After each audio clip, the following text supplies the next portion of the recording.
તો સ્વાગત છે મિત્રો, આપણે આવી ગયા છીએ ફરી એક નવા વિડીયોમાં। તો મિત્રો આજે આપણે વાત કરીશું કે 2000નો હપ્તો આવી ગયો છે કે આવવાનો છે કે શું છે તેની અપડેટ, તો તેની સંપૂર્ણ માહિતી આપણે આ વિડીયોમાં આપવાના છે। તો મિત્રો તમે અમારી ચેનલમાં નવા હોય તો વિડીયોને લાઇક કરી દેજો, વિડીયોને શેર કરી દેજો અને આ ચેનલને સબસ્ક્રાઈબ કરી દેજો। તો મિત્રો ચાલો વિડીયોમાં। તો મિત્રો 19મો હપ્તો ટૂંક સમયમાં રિલીઝ થશે। જો કે આ યોજના નાણાકીય સહાય તમને મળી હશે કે માટે તમારે થોડુંક કામ કરવું પડશે। આમાંનું એક કામ ઈ-કેવાયસી છે। જો તમે હજુ સુધી ઈ-કેવાયસી કરાવ્યું નથી તો તમારે આ કામ કરાવવું જ ખૂબ જ જરૂરી છે। જો તમે યોજનાના 19મા હપ્તાના લાભથી વંચિત ન રહો તે માટે 18મો હપ્તો જાહેર થયા તેના આપણે 3 મહિના વીતી ગયા છે, તો વધુ સમય ના વીતે તે માટે દેશના કરોડો ખેડૂતોએ હવે 19મા હપ્તાની રાહ જોઈ રહ્યા છે। ખેડૂતોની આ રાહ ટૂંક સમયમાં પૂરી થવા જઈ રહી છે।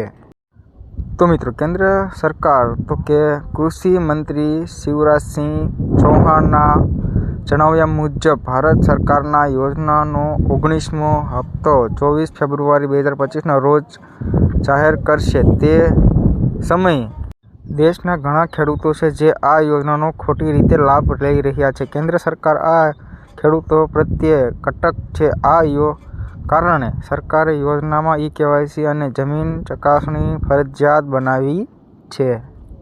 તો મિત્રો જે વ્યક્તિ કે ખેડૂતોએ આ 2 મહત્વપૂર્ણ કામ પૂર્ણ કર્યા નથી તો તેમને આગામી હપ્તાનો લાભ મળશે નહીં।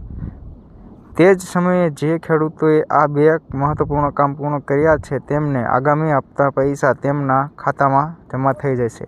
આવી સ્થિતિમાં 19મા હપ્તાનો લાભ મેળવવા માટે તમારે આ બંને બાબતોને શક્ય અને તેટલી વહેલી તકે સુધારવી જોઈએ। જો તમે હજુ સુધી ઈ-કેવાયસી કર્યું નથી તો તમે તમારા ઓફલાઈન કરવા માટે ઈચ્છો છો તો તમારે તમારા નજીકના CSC સેન્ટર પર જવું પડશે, જ્યાં તમારા બાયોમેટ્રિક લેવામાં આવશે અને પછી ઈ-કેવાયસી કરાવવામાં આવશે।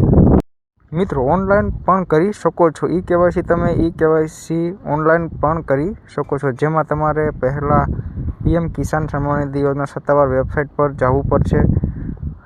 પછી તમારે અહીં આપેલા તો કે એમાં લખેલું છે ઈ-કેવાયસી વિકલ્પ પર તમારે ક્લિક કરવાનું રહેશે। લાભાર્થી અહીં પોતાને આધાર નંબર દાખલ કરવાનો રહેશે। ત્યારબાદ તમે અહીં તો કે ત્યાં લખેલું છે ત્યાં તમારે પેલા બટન પર ક્લિક કરવાનું રહેશે। હવે તમે જો તમારા રજિસ્ટ્રેશન મોબાઈલ નંબર પણ દાખલ કરવાનો રહેશે અને એમાં તમારો OTP આવશે। દાખલ કર્યા બાદ તમારે ક્લિક કરીને આમ કરી તમારી ઈ-કેવાયસી પૂરી કરી શકો છો।